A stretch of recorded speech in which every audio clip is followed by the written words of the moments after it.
રામ સેવાશ્રમ ટ્રસ્ટના gas bill મામલે વિપક્ષ નેતાએ મ્યુનિસિપલ કમિશનરને રજૂઆત કરી છે.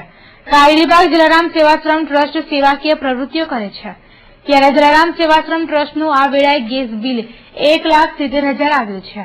જે મુદ્દે વિપક્ષ નેતા ચંદ્રકાંત ભથ્થુએ મ્યુનિસિપલ કમિશનરને એક પત્ર લખી ગેસ બિલ વિશે પુનઃ વિચારણા કરી ટ્રસ્ટને રાહત આપવા માંગ કરી છે.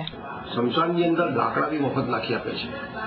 તો જ્યારે આવી સંસ્થાઓ તમારી હોનારત થઈ હોય, ફ્લડ આવ્યું હોય શહેરની અંદર અને ગરીબ ઝૂંપડપટ્ટીની અંદર જ્યારે ખાવાનું આપવાનું હોય ત્યારે બિના મૂલ્યે વગર પૈસે લીએ 24 કલાક રસોડો ચલાવે, એવી કોઈ બી હોનારત શહેરની અંદર થઈ હોય ત્યારે ખડે પગે ઉભો રહે, જેવું કે તમારે આ માધવનગરનું થયું ત્યારે.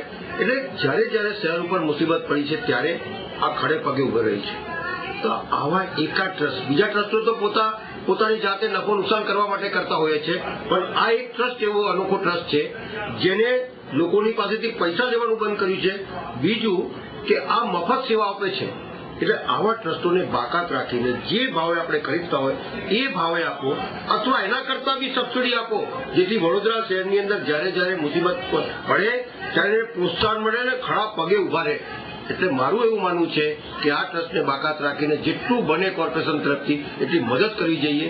એવી જે એમને માંગણી કરી છે એવા સંદર્ભમાં મેં કમિશનરને લેટર લખ્યો છે અને કીધું છે કે સ્પેશિયલ ઠરાવ સ્ટેન્ડિંગ કમિટીમાં લાવો, સમગ્ર સભાને પાસ કરો અને જેટલી રાહત બનતી હોય એટલી રાહત આ જલારામ ટ્રસ્ટને આપો, જેથી માનવની સેવા થઈ શકે.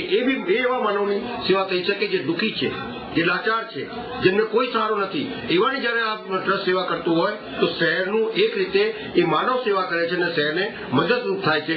માટે આવા ટ્રસ્ટોને મદદ કરવી જોઈએ એવું મારું સ્પષ્ટ માનવું છે અને અમારી પાર્ટીનું બી માનવું છે.